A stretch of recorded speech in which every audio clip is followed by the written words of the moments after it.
بسم الله الرحمن الرحيم الحمد لله رب العالمين والعاقبة للمتقين والصلاة والسلام على أشرف الأنبياء والمرسلين ومن تبعهم بإحسان وإيمان إلى يوم الدين وبعد. آج ہم نے سورہ یوسف کی بقیہ آیات کی تلاوت سنی، سورۃ الرعد اور سورہ ابراہیم کی تلاوت سنی۔ سورہ ابراہیم میں اللہ تبارک و تعالیٰ نے ارشاد فرمایا آیت 34 میں، وَإِن تَعُدُّوا نِعْمَةَ اللَّهِ لَا تُحْصُوهَا، اگر تم اللہ تعالیٰ کی نعمتوں کو گننا چاہو تو تم انہیں ان کا احصاء بھی نہیں کر سکتے، شمار بھی نہیں کر سکتے۔ مراد اس سے یہ ہے کہ جب کسی چیز کو شمار کرنا ہو تو اس کو پہلے کلیکٹ کرتے ہیں، اس کا ڈیٹا کلیکشن ہوتی ہے، تو کہا کہ تم وہ بھی نہیں کر سکتے ہو۔ اللہ تعالیٰ کی نعمتوں میں سے سب سے بڑی نعمت ہے ایمان، اور ایمان انسان کا کیسا ہونا چاہیے؟ سورہ ابراہیم کی آیت 24 میں اللہ تعالیٰ نے ہمیں بتایا کہ ایمان ایک اس درخت کی طرح ہونا چاہیے جو کلمہ طیبہ کی بنیاد پر ایک درخت کی طرح ہونا چاہیے، جس کی جڑیں زمین میں بہت پھیلی ہوئی اور مضبوط ہوتی ہیں، اور اس کا سایہ اور اس کا پھل بڑا وسیع ہوتا ہے۔ جب ایمان دل میں اس طرح سے ہو اور انسان کے سامنے ہدایت اور رہنمائی ہو تو پھر انسان کو سکون ملتا ہے، جس کا تذکرہ ہم نے سورہ رعد کی آیت 28 میں پڑھا، الا بذکر اللہ تطمئن القلوب، کہ محض اللہ کا جو ذکر ہے دلوں کو اطمینان اس سے حاصل ہوتا ہے، ورنہ نہیں ہوگا۔ اللہ کے ذکر سے مراد کیا ہے؟ جو تعلیمات اللہ تعالیٰ نے نازل کی یہ اللہ کا ذکر ہے۔ اللہ کے ذکر سے اطمینان کیسے حاصل ہوتا ہے؟ ہم جب یہ سنتے ہیں، جب ہم یہ پڑھتے ہیں، ان پر جب ہم غور کرتے ہیں تو تب اطمینان حاصل ہوتا ہے۔ آج ہم چند باتیں جو کرنے جا رہے ہیں، یہ باتیں انسان کے لیے، ہمارے لیے سبحان اللہ، ہماری زندگیوں کا، ہمارے شب و روز کا، ہمارے تعلقات کا، معاملات کا، اس کے ساتھ بڑا ایک تعلق اور بڑا دخل ہے۔ اور یہ باتیں ہم کرنے جا رہے ہیں سورہ یوسف کے متعلق، سیدنا یوسف علیہ السلام کے قصہ کے متعلق، جو کہانی ہے جو شروع ہوتی ہے ایک حسد کی بنیاد پر، حسد کی آگ میں جلے ہوئے چند لوگوں سے کہ جنہوں نے اپنی اس آگ میں جل کر دوسروں کو بھی جلانا چاہا، اور اللہ کی پلاننگ کچھ اور تھی۔ تو پھر کس طرح سے نشیب و فراز آئے، کس طرح سے ایک بچے کو کنویں میں پھینکا گیا اس کے وجود کو مٹانے کے لیے، اور کیسے اللہ تعالیٰ نے اسی بچے کو بادشاہ بنا دیا، اس کو بادشاہت اور سلطنت دے دی۔ آج کے جو ظالم تھے کل ان کو شرمندگی اٹھانا پڑی، اور ان آزمائشوں میں باپ بھی آزمایا گیا، بیٹا بھی آزمایا گیا، بھائی بھی آزمائے گئے، رشتے بھی آزمائے گئے، اخلاص بھی آزمایا گیا، عفت پاک دامنی بھی آزمائی گئی، بادشاہتیں بھی آزمائی گئیں، جیل بھی اور جیل کے قیدی، سب کچھ آزمایا گیا۔ یہ قصہ کیا ہے؟ کہانی کیا ہے؟ اس کہانی میں بہت ساری چیزیں جو سیکھنے کے لیے ہیں، ان میں سیدنا یعقوب علیہ السلام کی دو باتیں بڑی اہم ہیں۔ سیدنا یعقوب علیہ السلام کی زندگی پر ہم غور کریں، نبی ہیں، انبیاء کے اولاد میں سے ہیں، سب سے بہترین نسب ان کا ہے، یوسف ابن یعقوب ابن اسحاق ابن ابراہیم علیہ السلام، سلسلہ ذہبیہ۔ یعقوب علیہ السلام اپنی دعوت میں بھی مشغول ہیں، دین کا کام بھی کرنا ہے، لیکن اللہ اکبر، اسی دعوت میں، اسی کے دوران ایک ایسا حادثہ پیش آیا کہ یعقوب علیہ السلام کی زندگی یکسر غم اور پریشانی میں مبتلا ہوگی، اور ایک صبر کی لمبی داستان پھر شروع ہوئی۔ اس کی بنیاد کیا بنی؟ کچھ بھی نہیں، محض حسد۔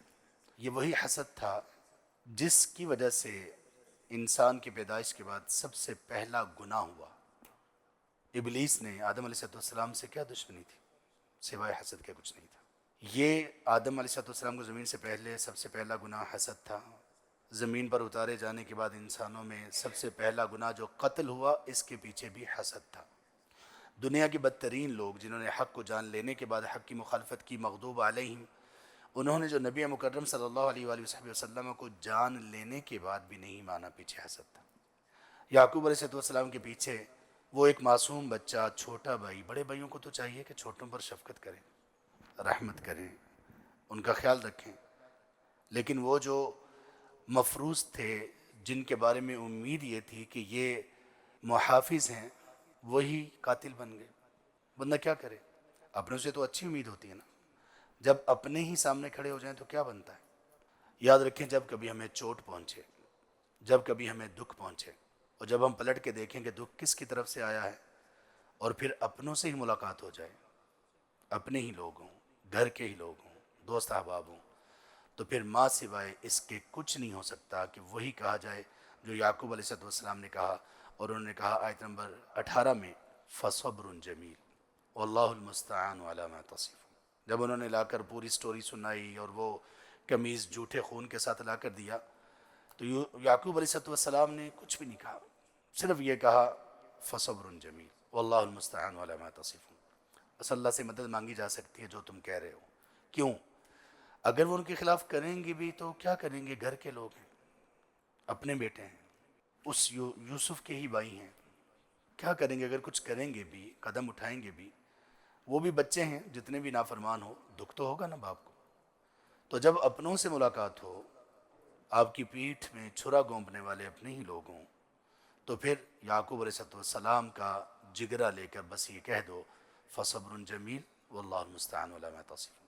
یہاں پہ بھی انہوں نے کہا، اور دوسری مرتبہ تب کہا جب چھوٹے بھائی بنیامین کے بارے میں ان لوگوں نے آ کر کہا کہ انہوں آپ کے بیٹے نے تو چوری کی ہے۔ وہ پہلے ہی یوسف علیہ السلام کے غم میں اتنے نڈھال تھے، اتنے پریشان تھے، یہاں ایک اور غم جب ان کے اوپر آیا تو سبحان اللہ، انہوں نے اس موقع پر بھی یہی کہا، اور یہ آیت نمبر 83 میں ہے، پھر دوبارہ کہا فَصَبْرٌ جَمِيلٌ فَصَبْرٌ جَمِيلٌ، صبر ہی اچھا ہے۔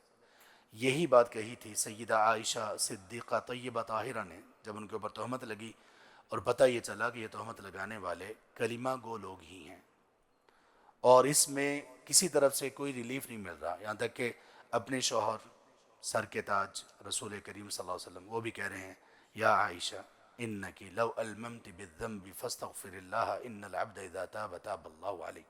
وہ بھی کہہ رہے ہیں کہ عائشہ اگر کچھ ایسا ارادہ بھی، کوئی ایسی بات بھی تھی، اللہ سے استغفار کرنا چاہیے، بندہ اللہ کی طرف رجوع کرتا ہے، اللہ بھی رجوع کر لیتے ہیں۔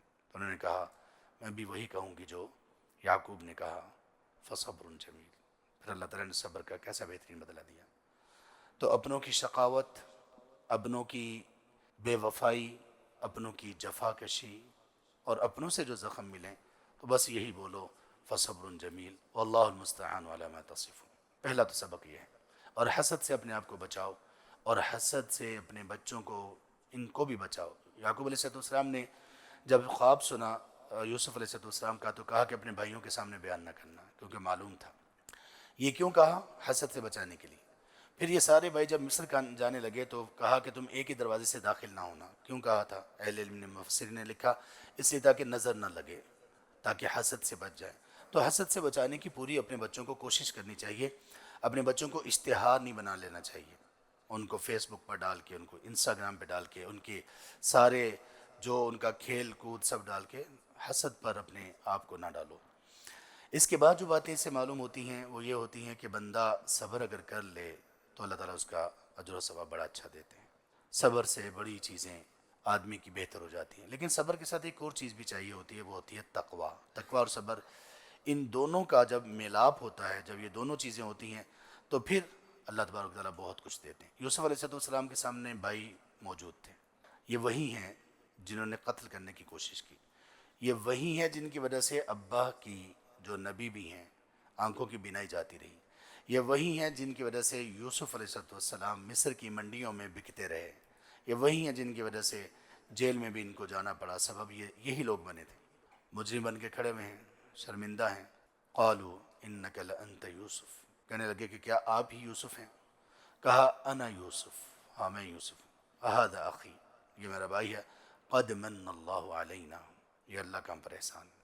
کوئی بڑے بڑے دعوے، کوئی تکبر کی باتیں نہیں کی، من اللہ علینا، یہ اللہ کا ہم پر فضل ہے، احسان ہے۔ اس کے بعد کیا کہا؟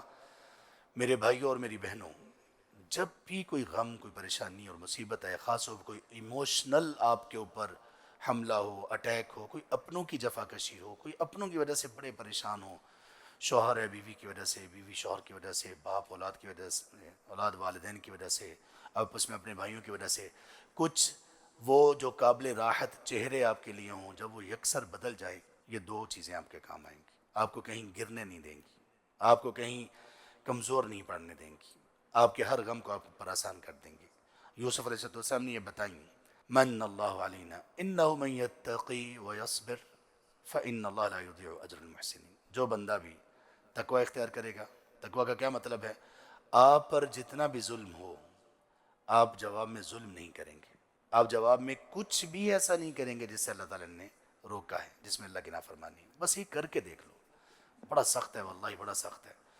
اس تقوی کے بعد کیا کرنا ہے؟ صبر کرنا ہے، اور اسی تقوی کے اوپر مستقل مزاجی سے چلنے کا نام ہی صبر ہے۔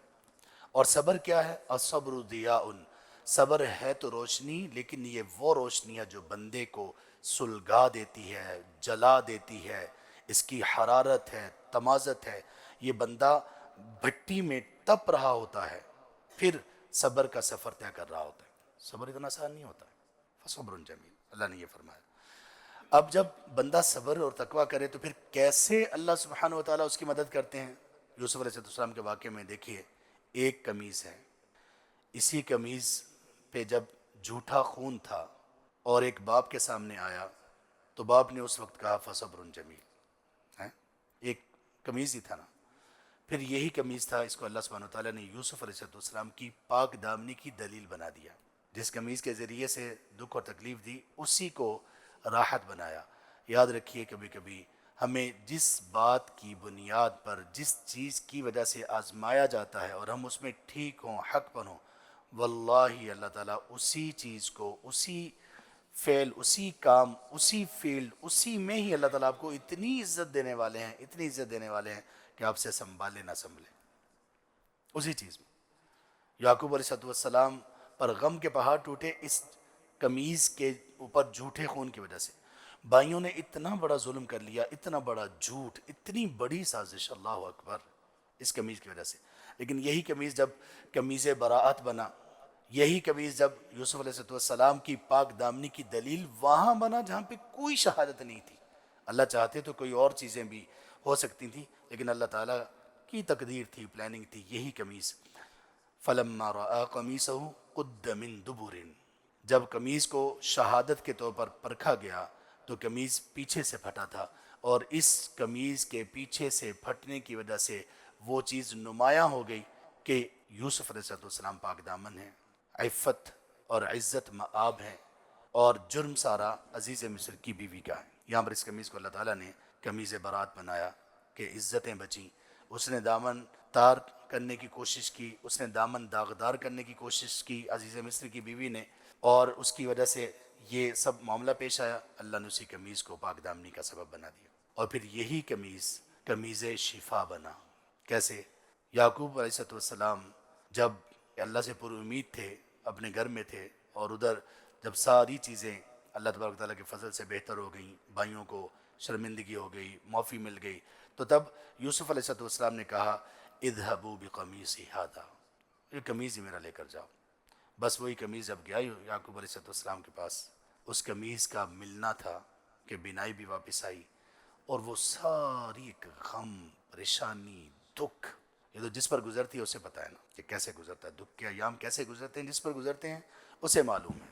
اللہ اکبر، صرف بینائی ہی واپس نہیں آئی، وہ چین اور راحت بھی واپس آیا۔ وہ بیٹی کی جدائی کے غم میں جو دل پہ زخم لگے تھے، جب وہ سارے شفایاب ہوئے، آپ خود ذرا تھوڑا سا تصور کیجئے کیسا منظر ہوگا۔ اور اس قمیض کے آنے سے پہلے یعقوب علیہ السلام نے کیا کہا تھا؟ انی لاجد ریح یوسف لولا ان تفندون، اگر تم مجھے پاگل پن کا تانا نہ دو تو مجھے یوسف کی خوشبو آ رہی ہے۔ کتنے سالوں کے بعد جو محبتیں خالص ہوتی ہیں نا، وہ بدلتی نہیں ہیں۔ وقت کے گزرنے کے ساتھ، احوال کے بدلنے کے ساتھ، محبتیں جو دل میں ہوں وہ بدلتی نہیں ہیں، اور خاص طور پر جو محبتیں اللہ کی اطاعت اور فرما برداری میں ہوں۔ یہ ساری چیزیں جو بنی، یہ کیسے بنی؟ یہ تقوی اور صبر کیسے آیا؟ یوسف علیہ السلام کی زندگی میں، آپ کی اس سیرہ اور اس واقعے میں کچھ باتیں سب کے لیے ہیں، لیکن نوجوانوں کے لیے بہت خاص ہیں۔ اگر نوجوان ان باتوں پر تھوڑا سا توجہ دیں، واللہ آپ بھی ایک پاک دامنی والی، عزت والی، احترام والی، اپنے دل میں اطمینان اور نور اور ایمان کی لذت کو محسوس کرنے والی زندگی پا سکتے ہیں۔ آپ کی جوانی بھی بڑی پاک دامن ہوگی، آپ کا بڑھاپا بھی بڑا امن و سکون والا ہوگا، آپ کی اس دنیا میں زندگی بھی بڑی ہی معزز ہوگی، آپ کا اس دنیا سے جانا بھی بڑا راحت والا اور عزت والا ہوگا، اور اس دنیا کے بعد آخرت بھی آپ کے لیے بڑی معزز ہوگی۔ وہ چیزیں ہیں کیا؟ وہ چیزیں یہ ہیں، زندگی گزرنے کے ساتھ ساتھ ہمارے احوال بدلتے رہتے ہیں، ہمارا سٹیٹس بدلتا رہتا ہے، ہماری ذمہ داریاں بدلتی رہتی ہیں۔ ہم کبھی چھوٹے درجے پر ہوتے ہیں، بڑے پر پہنچ جاتے ہیں، بڑے پر ہوتے ہیں دوبارہ چھوٹے پر آ جاتے ہیں، کبھی فقر و فاقہ ہوتا ہے، پھر آسانیاں آ جاتی ہیں، عیش و عشرت آسانیاں سہولتیں آ جاتی ہیں، کبھی ہمارے پاس کوئی اختیار نہیں ہوتا، کبھی بہت سارے اختیار آ جاتے ہیں۔ ان ساری چیزوں میں ایک چیز کا خیال رکھیں، اگر یوسف کی علیہ السلام کی سیرہ پر چلنا چاہتے ہیں نوجوان، ایک چیز کا خیال رکھیں، آپ کی زندگی میں نشیب و فراز جتنے بھی آئیں، آپ کو سٹیٹس جو بھی ملے، آپ اپنی پاک دامنی، تقوی، صبر اور احسان اس کو کبھی نہ چھوڑیں۔ آپ کے احوال دنیاوی اعتبار سے تو بدلنے چاہیے، لیکن آپ کی پاک دامنی، آپ کا محسن ہونا، آپ کا نیک ہونا، آپ کا بہتر ہونا، آپ کا تقوی اور صبر پر ہونا، یہ نہیں بدلنا چاہیے۔ آپ ایک عام آدمی ہیں، آپ کا تقوی، اللہ تبارک و تعالیٰ پر ایمان اتنا ہی مضبوط ہونا چاہیے جب آپ ایک عام آدمی سے آپ کو اللہ تعالیٰ ایک اتنا بڑا درجہ عطا کر دیں، آپ کی حقیقت، آپ کی اصلیت وہی ہو جب آپ چھوٹے سے تھے، غیر معروف تھے، جب آپ جیسے تب تھے ویسے آپ کو یہاں ہونا چاہیے۔ دیکھیے یوسف علیہ السلام پر کیا کیا مراحل آئے، کنویں سے نکالے گئے، مصر کے بازاروں میں فروخت کیے گئے، عزیز مصر کے گھر میں آئے، خواتین نے ورغلایا، اپنے گھر کی خاتون نے برائی اور بدکاری پر آمادہ کیا، سارے شہر کی خواتین نے مل کر ورغلانا چاہا، اس کے بعد پھر جیل، جیل کے بعد پھر سیدھا نکلے کہاں پر؟ تخت پر، جیل سے کہاں پر؟ تخت پر، بادشاہ کے مقرب بن گئے، پوری طرح سے اختیارات مل گئے، اختیارات ملنے کے بعد پوری طرح سے بادشاہت بھی ان کو مل گئی، لیکن ان کا سٹیٹس چینج نہیں ہوا۔ کون سا سٹیٹس؟ اِنَّا نَرَاكَ مِنَ الْمُحْسِنِينَ۔ جس بندے نے بھی یوسف کو پایا، اس نے بھلے گھر میں پایا، اس نے بھلے جیل میں پایا، اس نے بھلے خواتین کے فتنے میں پایا، اس نے بھلے تخت پر پایا، اختیارات میں پایا، اس نے بھلے جہاں پہ بھی پایا، سب نے یہی کہا کہ یہ بندہ محسنین میں سے ہے، یہ بندہ بڑا خیر والا ہے، اس بندے میں بڑی خیر موجود ہے۔ آئیے تھوڑی سی جھلکیاں دیکھتے ہیں۔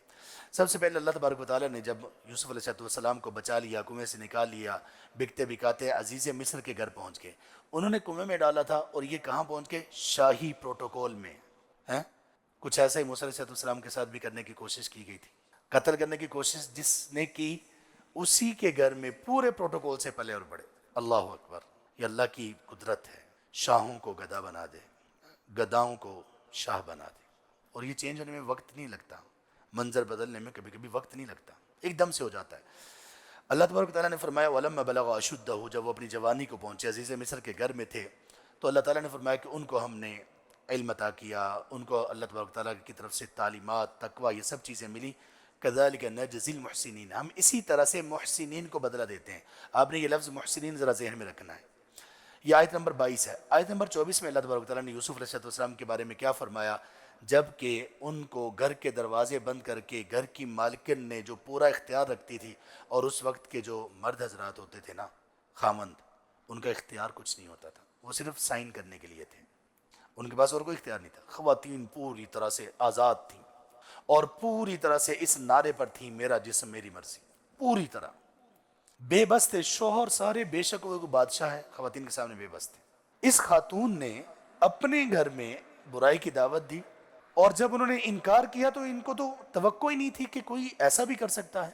اللہ تبارک و تعالیٰ نے فرمایا كَذَلِكَ لِنَصْرِفَ عَنْهُ السُّوءَ، ہم نے اس برائی اور بدکاری اور اس دعوت کو یوسف علیہ السلام سے پھیر دیا، ان کو محفوظ کر لیا۔ کیوں؟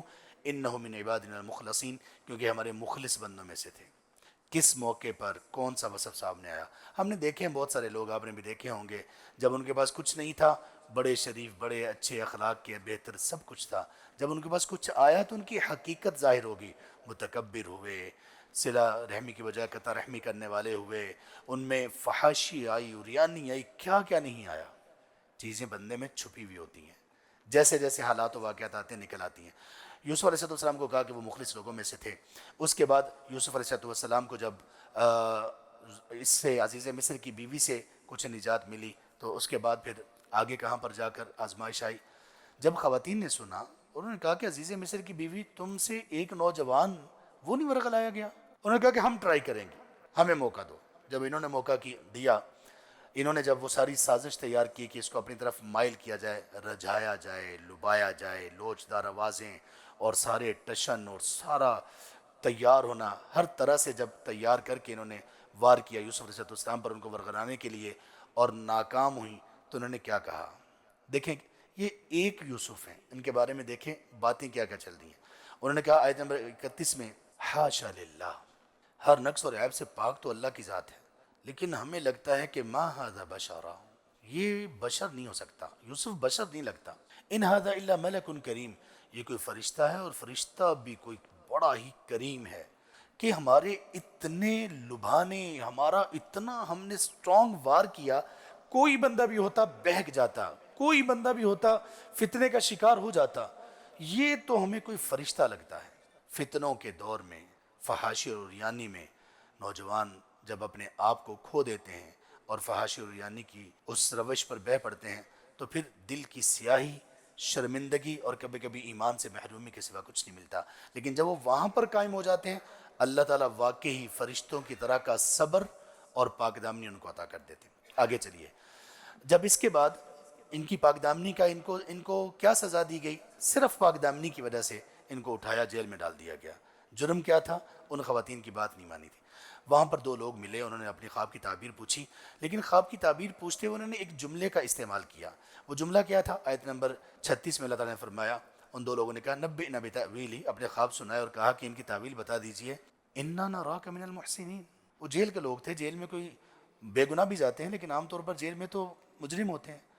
ان لوگوں نے کہا، کسی جرم میں تھے، کہا اے یوسف ہمیں اس کی، ان کو نہیں پتا تھا یہ کون ہے، بیک گراؤنڈ نہیں پتا، کچھ بھی نہیں پتا، کہا یوسف ہمیں خواب کی تعبیر بتاؤ، انا نراک من المحسنین، ہم دیکھتے ہیں کہ آپ بڑے محسنین میں سے ہمیں لگتے ہیں۔ یہ وہی وصف جو پہلے بھی ہم سن چکے ہیں۔ آگے بڑھیے، یہ جیل تھی، جیل کے بعد پھر جب یہ دونوں باہر گئے، جب یہ ان میں سے ایک بندہ باہر گیا، بلکہ دونوں چلے گئے تھے، ایک کو پھانسی لگا دی گئی، دوسرا بندہ بادشاہ کا مقرب بنا، اس بندے نے بادشاہ کی تعبیر، خواب کی تعبیر کے لیے جب دوبارہ یوسف علیہ السلام کے پاس آئے نا، تو اب ذرا انداز دیکھیے انہوں نے کیسے آ کر پکارا۔ آیت نمبر 46 میں اللہ نے فرمایا، وہ جیسے ہی جیل میں آئے، کہا کہ ملاقات کرواؤ، بادشاہ کے مقرب بن چکا تھا وہ بندہ، آ کر کہنے لگا یوسف ایہا الصدیق افتنا، یوسف اے انتہا کے سچے۔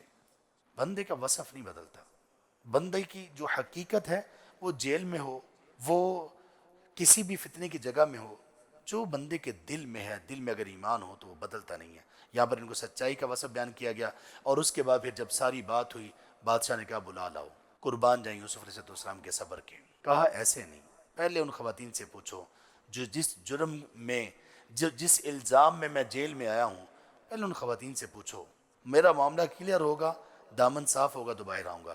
خواتین سے پوچھا گیا تو انہوں نے کیا کہا؟ آیت نمبر 51 میں، الآن حصحص الحق، اب جب حق واضح ہو ہی گیا ہے تو کیا ان کو کہا کہ ہم نے ورغلایا تھا، وَإِنَّهُ لَمِنَ الصَّادِقِينَ، یوسف سچے لوگوں میں سے تھا، یوسف سچے لوگوں میں سے تھا۔ یہ الزام لگانے والے تھے، اللہ تعالیٰ نے ان کی ہی زبان سے دوبارہ سے سچائی دی، ان کی زبان سے ہی وہ ساری چیزیں نکل آئیں۔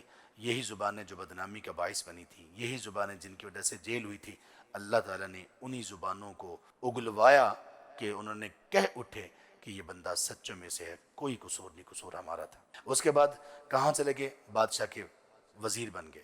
استخلص لنفسی، بادشاہ نے کہا میں اس کو اپنے لیے خاص کروں گا، اپنا مقرر بناؤں گا۔ وہاں پہ اللہ تعالیٰ نے فرمایا آیت نمبر 56 میں، کذالک مکنا لیوسف فی الارض، ہم نے اسی طرح یوسف علیہ السلام کو اب زمین میں ایک قوت اور ایک مقام و مرتبہ دیا۔ ولا نضيع اجر المحسنین، ہم محسنین کے اجر کو ضائع نہیں کرتے۔ اللہ اکبر، ہر جگہ محسنین ہے۔ اس کے بعد تھوڑا سا آگے چلیے، بھائی ان کے پاس آئے اور کہا کہ ہمارے پاس ایک بندہ کم ہے، غلہ ہمیں چاہیے، غلہ ہمیں چاہیے، کیونکہ غلے کے بغیر ہمارا گزارا نہیں ہے، قحط سالی کا دور چل رہا ہے۔ آ کر بھائیوں نے کیا کہا؟ پہچانا نہیں، وہ تو چھوٹا معصوم بچہ تھا یوسف، جس کو کنویں میں ڈالا تھا۔ اب یہ ایک بادشاہ، ایک بہت با اختیار، ایک پوری طرح سے وجاہت، وقار اور پورے پروٹوکول کے ساتھ تخت پر بیٹھے ہوئے، ان کو کیا معلوم کہ یہ وہی بچہ ہے جس کو ہم نے مٹانے کی کوشش کی اور اللہ تعالیٰ نے اس کو آسمان کی بلندیوں پر چڑھا دیا اور اتنی عزت اور وقار دیا. جب وہ ان کے پاس آئے تو کیا کہا؟ قالوا یا ایھا العزیز، آیت نمبر 78 ہے، یا ایھا العزیز مسنا واہلنا الضر وجئنا ببضاعۃ مزجاۃ فاوف لنا الکیل. اپنی غم اور پریشانی کا اظہار کیا، قحط سالی کی وجہ سے سب چیزوں کا اظہار کیا اور کہا کہ ہمیں اناج آپ دے دیں، ایک بھائی کا جو کم ہے، جو نہیں بھی ہے، آپ ان کا اناج ہمیں دے دیں. انا نراک من المحسنین، اے بادشاہ ہم آپ کو محسنین میں سے شمار کرتے ہیں. جیل میں موجود ان گنہگار قیدیوں نے بھی یہی کہا کہ آپ ہمیں محسنین میں دکھائی دیتے ہیں. ان بھائیوں نے بھی ان کو دیکھ کر کیا کہا؟ انا نراک من المحسنین، ہم آپ کو محسنین میں سے ہی شمار کرتے ہیں، آپ کو اسی میں سے دیکھتے ہیں. پھر جب بھائی سامنے آئے اور یوسف علیہ السلام نے تھوڑا سا ان کو یاد کروایا، کہا کہ جانتے ہو ما فعلتم بیوسف واخی، تم لوگوں نے یوسف اور اس کے بھائی کے ساتھ کیا کیا تھا. اب ساری کہانی بار بار آنا جانا اور چہرے کے تاثرات، آثار، وہ شرافت، وہ حیا، وہ پاک دامنی، وہ اخلاق، وہ بات چیت، یہ ساری چیزیں بندے کی پہچان ہوتی ہیں نا. وہ پہلے ہی بڑے متاثر تھے. جب یوسف علیہ السلام نے صرف یہ کہا جانتے ہو تم نے یوسف اور اس کے بھائی کے ساتھ کیا کیا تھا، فوراً کہہ اٹھے اِنَّكَ لَأَنْتَ یوسف، کیا آپ یوسف ہیں. تھوڑا تصور کیجئے کس منہ سے وہ یہ کہہ رہے ہوں گے. اور پھر اس کے بعد اعلیٰ ظرفی یوسف علیہ السلام کی چیک کیجئے، ان کو کوئی تانا نہیں دیا. کہا تم نے کیا کیا تھا یوسف اور اس کے بھائی کے ساتھ؟ اذ انتم جاہلون، جب تم لا علم تھے. قالوا اِنَّكَ لَأَنْتَ یوسف قال انا یوسف، جی میں ہی یوسف ہوں. هذا اخی، یہ میرا بھائی ہے. قد من اللہ علینا انه من يتق ويصبر فان اللہ لا يضيع اجر المحسنین. یہاں دوبارہ ان کو محسنین میں کہا گیا کہ اللہ تبارک تعالیٰ محسنین کے اجر کو ضائع نہیں کرتے. یہ تو تھی یوسف علیہ السلام کی ایک کہانی کے چھوٹے چھوٹے سے پوائنٹ. آخری بات اور سب سے اہم بات، یہ چیزیں ہم میں پیدا کیسے ہوں گی؟ ایسے پیدا ہوں گی جس کی دعا یوسف علیہ السلام نے کی. آیت نمبر 101 میں یہ دعا اپنی دعاؤں کا حصہ بنا لیجیے. دیکھیے اس بندے نے جس نے زندگی پاک دامنی پر گزاری اور جس کی پاک دامنی، حیا، احسان، نیکی کی سب نے ہر جگہ پر مختلف انداز میں گواہی دی. انہوں نے کیا کہا؟ رب قد آتیتنی من الملک، اے اللہ آپ نے مجھے بادشاہت عطا فرما دی. اللہ تعالیٰ سے جب مانگو نا تو کچھ اللہ تعالیٰ کے سامنے اظہار بھی کیا کرو، اللہ کی نعمتوں کا اعتراف اللہ کے سامنے کرو. اللہ کو یہ بات پسند ہے. رب قد آتیتنی من الملک، اے اللہ بادشاہت دے دی. وعلمتنی من تأویل الاحادیث، خوابوں کی تعبیر کا علم، باتوں کی حقیقت کا علم اے اللہ تعالیٰ آپ نے مجھے دے دیا. فاطر السماوات والارض، پھر اللہ کی تعریف، اے اللہ آپ آسمان و زمین کے پیدا کرنے والے ہیں. انت ولی فی الدنیا والآخرہ، اے اللہ آپ ہی میرے دوست مددگار ہیں دنیا میں بھی اور آخرت میں بھی. یہ ساری باتیں پہلے اللہ کی نعمتوں کا اقرار، اعتراف، پھر اللہ تعالیٰ کی تعریف، اس کی بڑائی، کبریائی، اس کے بعد دعا. دعا کیا ہے؟ توفنی مسلمن والحقنی بالصالحین، اے اللہ اب تک تو زندگی گزاری تیری فرما برداری میں، اے اللہ موت بھی اسی فرما برداری میں آئے. یا اللہ خاتمہ بھی اسی فرما برداری پہ کرنا. توفنی مسلمن، اے اللہ جب میرے پاس پیغام آئے اللہ کی طرف سے تیری ملاقات کا، اللہ مجھے ایسے اٹھانا کہ تیرا فرما بردار ہوں. اپنی نیکی پر کوئی کبر، کوئی تکبر نہیں کیا. آج سے ان کی ساری سے مانگ رہے ہیں یا اللہ میرا خاتمہ اسلام پر کرنا، فرما برداری کرنا. اور اس کے بعد توفنی مسلمن والحقنی بالصالحین، اور اے اللہ مجھے نیک لوگوں کے ساتھ ملانا. یہ کون کہہ رہے ہیں؟ وہ دنیا کا پاک باز ترین شخص، رسول کریم صلی اللہ علیہ وسلم کے بعد اگر کوئی سب سے پاک باز ہے یوسف سے بڑھ کر کون ہوگا. کتنی عاجزی سے اللہ مجھے صالحین کے ساتھ ملانا. صالحین کے ساتھ ملانے کا کیا مطلب ہے؟ کہ میرا انجام، میرا اٹھنا قیامت کے دن صالحین میں سے ہو. اب کس بندے کا اٹھنا قیامت کے دن صالحین میں سے ہوگا؟ جو بندہ دنیا میں صالحین کی مجلس میں ہوگا. میرے نوجوان بھائیو، میرے عزیزو، اللہ کے لیے سیکھو اس واقعے سے. صالحین کی مجلس، محسنین کی مجلس وہ اختیار کرو. اور شاید کسی کو اس مجلس کی تلاش ہو تو خود بھی اپنے آپ کو محسنین میں، مخلصین میں، خود بھی اپنے آپ کو مسلمین میں، خود بھی اپنے آپ کو صالحین میں شامل کرنے کی کوشش کرو تاکہ کسی بندے کی تلاش پوری ہو جائے. خیر پر رہو، اچھی بات کرو، لوگوں سے درگزر کرو.